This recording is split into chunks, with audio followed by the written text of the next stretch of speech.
Hi everyone.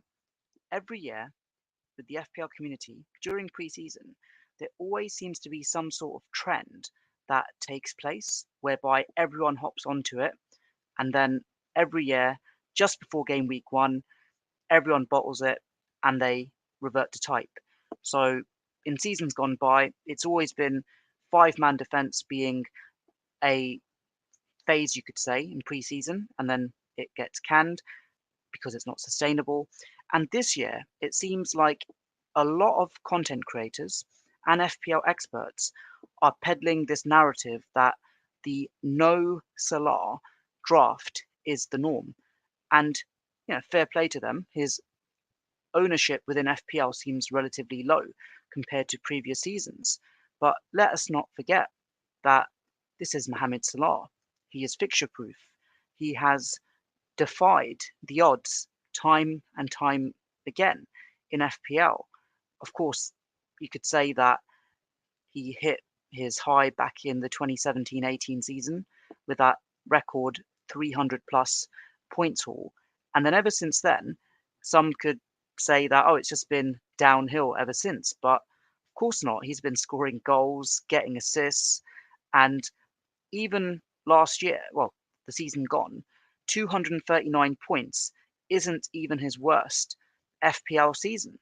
So it begs the question that is this no Salah draft the way forward? As it stands for me, I simply can't not have him. I've had him in every draft before the game got launched and even in the preliminary planning tool drafts as well. I feel that with the way that the prices have been reduced across FPL, you can have Mohamed Salah, you can have Saka, you can have Haaland, as well as having a balanced team. But at the same time, I acknowledge that Liverpool didn't have a good 22-23 season, and also they've got a tricky run of games as well.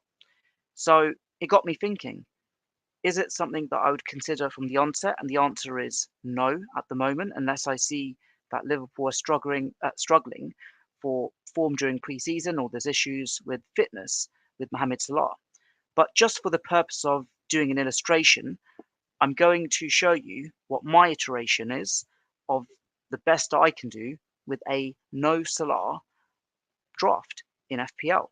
So here's my team just for the purpose of this exercise. I've just taken everyone off and I am not going to pick Mohamed Salah and I'll see what I can come up with.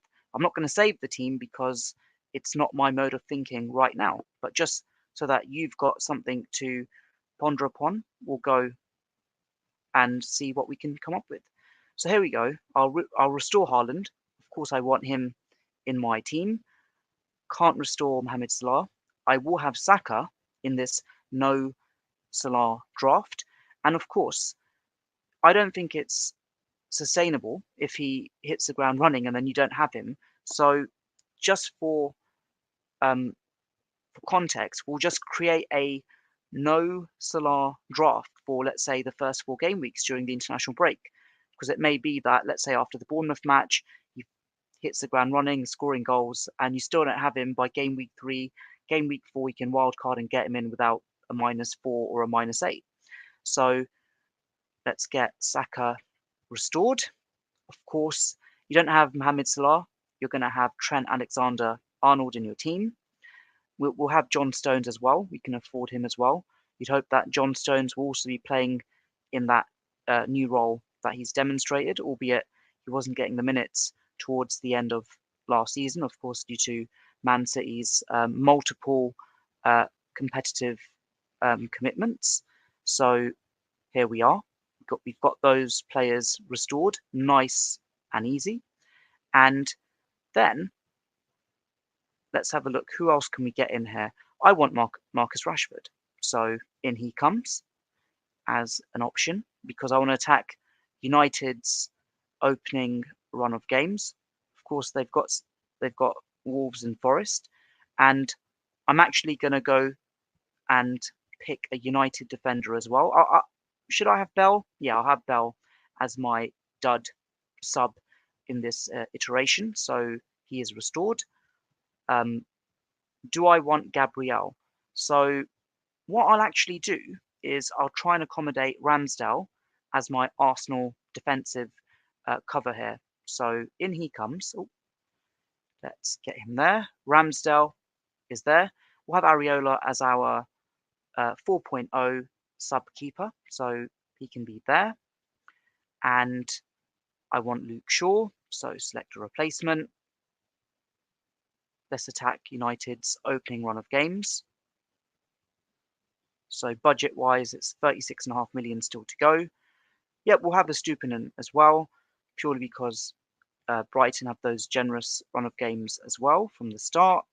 So we'll restore him as well. So already, most of my current draft is being matched up quite nicely here. I've got 31.5 million in the bank. In terms of formation, I am not going to go for 3 strikers. So let's get, do I want a third Arsenal player? Possibly. Let's just have Taylor as the sub here, but it could easily be Balogun as well. So looking at the budget now, 31.5 million with 5. Oh, that didn't work. Restore player, I beg your pardon. So I've got 27 million for those remaining 4 slots. And it's a case of, do I want to attack with Arsenal or do I want to attack with Manchester United in my midfield? So I'm going to attack with Arsenal. I'll get Gabriel Jesus. It'll be interesting to see how Jesus is really factored in here with Arsenal, with Havertz in the team as well. But let's just say, for argument's sake, that if he's starting in pre-season, then I'd want to get him in as well. So that leaves me with 19 million, with 3 spots to fill in this no-Salah draft. And I just want to add this caveat again. I am not recommending this draft.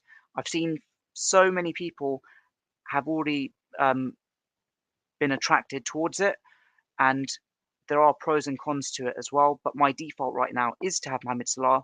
I'm just giving this illustration of what can happen and what you could consider here. So in this iteration here, I've got 4 starting defenders. So and I've got the 2 strikers. So I'm being forced into a 4-4-2 formation here. So I'm going to need a dud sub. So that's 19 million. And let's just get the midfielders up. Just curious to see who is the highest owned midfielders here. So Bruno Fernandes is there as well. I can get Rashford and I can get Bruno. Let's do that. Let's get Bruno as well. So I now have 10.5 million, and I'm going to have a 4.5 million midfielder. Of course, we've discovered in my previous videos that is somewhat problematic, unfortunately, just due to the way they've been priced. Not a lot will start, if any. So yeah, let's just put in Ndombele just for argument's sake. I've got 6 million now. So I kind of feel that I'd want to beef up the midfield if I'm not going to have Mohamed Salah. So let's just look at who those other midfield options were. I think I had Mitoma actually at 6.5 million as well. So let's get Mitoma in. And I'm going to try and find 500,000 elsewhere just to balance the books. So let's have a look. So Fernandes, Mitoma, Rashford and Saka. Thinking, is there anyone else I could attack with? I've got triple Arsenal, of course, with Ramsdale, Saka and Jesus. I've got triple United with Rashford, Fernandes and Shaw. Just got 1 Liverpool player. I kind of feel like I'm missing a Liverpool player. Perhaps Trent will do in this iteration. So I need to get 500,000 from somewhere else. And it may very well be that I'm going to go to Brighton and I'm going to look for a 4.5 million defender. I've got a feeling Dunk is the same price as a Stupinan, but let's just have a check if I can get there. So let's have a look. Defenders, sorry, Brighton had it all along.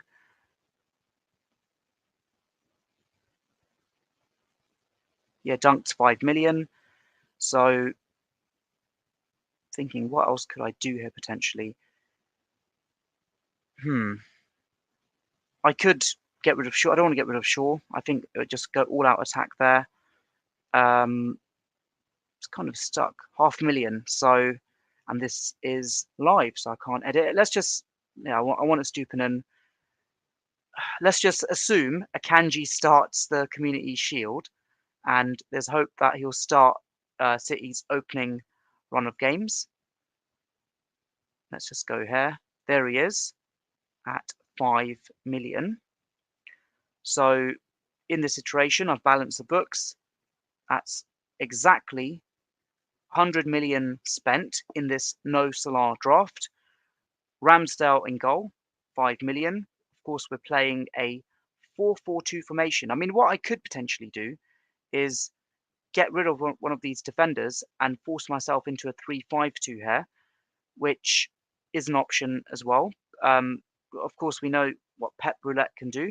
I mean, Man City have a fantastic run of opening games. So perhaps if I could, you know what I'm going to do? Let's do it. Let's switch to a 3-5-2 here. We've got a lot of playing 4.0 defenders, so that shouldn't really be an issue.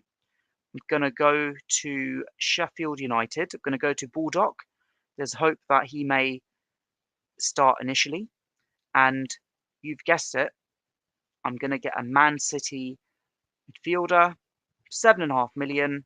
I think there's a high probability that he'll start the opening games at least, and it has to be Phil Foden, provided that De Bruyne is out for a few games perhaps.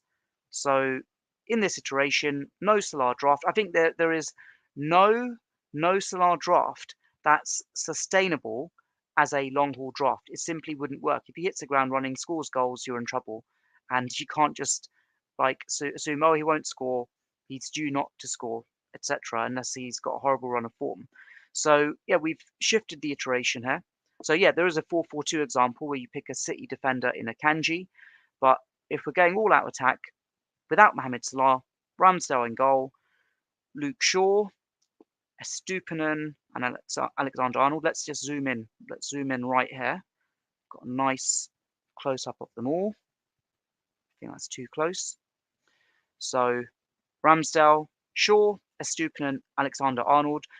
Yeah, granted, Liverpool's fixtures aren't as easy, shall we say, compared to Brighton or United's, but you'd expect Trent to score, assist, keep a clean sheet, whatever the opposition. So he's fixture proof, and you've got Bell and Baldock as your sub 1 and sub 2. And then in the I've just realised my mistake here. Sorry. So, got Ndombele. Sorry, I have jumped the gun, so that will not work. So I have to go back to the drawing board here because I was being too hopeful. That is still a 4-4-2 formation because, of course, Ndombele will not start. So I will need to make another change here. And yeah, let's get rid of Foden. Let's bring in Ciso back. And let's go for a midfielder again. And let's go to Mitoma. So basically what my conclusion here is that with a no Salah draft, what you're really getting is just Rashford and Jesus essentially as your extra players. I'm just trying all these different combinations. Here we go. You've got 3-5-2 now with Ramsdale, Shaw, Estupinan, and Trent. You've got Saka, Rashford, and Ciso, Mitoma, Fernandes, Jesus, and Haaland. And of course, there's no guarantee that Ciso is going to start. And the draft that I had isn't much different to this. Okay, don't have Rashford, and I'm relying on just a single striker, but I'm not massively enthused by it really. At the same time, I feel that with Mohamed Salah, at least you've got that peace of mind that it's easier to downsize to Mohamed Salah than it is to upsize unless you take a -4, take a -8, or you wildcard. that's a reality of the situation. So yeah, I literally done this without any script, just literally off the cuff, and showed that yep, you can go for a 4-4-2 formation with a Man City defender with Bruno, Rashford, and Jesus. That's probably the safest no-Salah option, which we showed at the start. The 3-5-2 really wasn't working initially, but the one that I've really got to is without a City player other than Haaland, really. And just thinking, what else could I do? I mean, a Stupinan could become a Kanji potentially. Yeah, I'd want Shaw in this iteration as well. So yeah, in fairness, yeah, I'm getting Shaw, getting Rashford, getting Jesus. So I see the value in not having Mohamed Salah, but then conversely, I have to look at my current draft as a reminder as well that with my current draft as it is, just go there now. Areola in goal. Of course, I'm taking that risk with having a 4.0 goalkeeper, and we're expecting that he should hopefully start for West Ham. Stupinan, Alexander-Arnold, Gabriel, Stones. Of course, Shaw is missing here. And then I'm relying upon Mbeumo, Salah, Fernandes, and Saka. Sorry, Balogun shouldn't be there. Apologies. That should be Enciso because I'm in a 4-5-1 formation here. And the bench boost shouldn't be active. Sorry, just ignore that. So, yeah, it's interesting. Is it really worth going without Mohamed Salah? I see the benefits, but at the same time, it's not like a radical overhaul either. So, yeah, it'll be interesting to see how Liverpool's preseason goes. It'll be interesting to see how Manchester United's preseason goes, how the other players go as well in that planning criteria.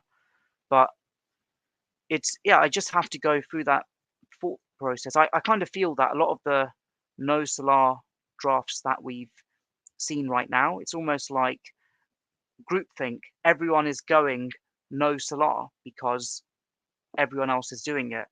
And the benefits are there, but I mean, the other option really is you could, dare I say it, downsize Mohamed Salah for another Liverpool midfielder and hope that that midfielder will cover you. Of course, I believe last year Jota was listed as a striker, and if I'm not mistaken, this year he's been reclassified as a midfielder. But I think with Jota, he kind of goes through like a lot of these spells where he has a fantastic run, then he's completely off the boil. So I'm not sure if I'd fully rely on him. Of course, he couldn't rely on a McAllister there as well. Gakpo is now listed as a striker. I just couldn't justify Jota, to be honest with you. But I do know that a lot of the FPL managers that have gone without Mohamed Salah have done so by essentially stacking up on 7.5 and 8.0 midfielders, your Maddisons, your Fodens, etc. So ultimately, it's it's a tough call. I'm not saying it's easy to just go for Mohamed Salah, but my default right now is I want him, and I can accommodate him with Saka and with Haaland as I've shown.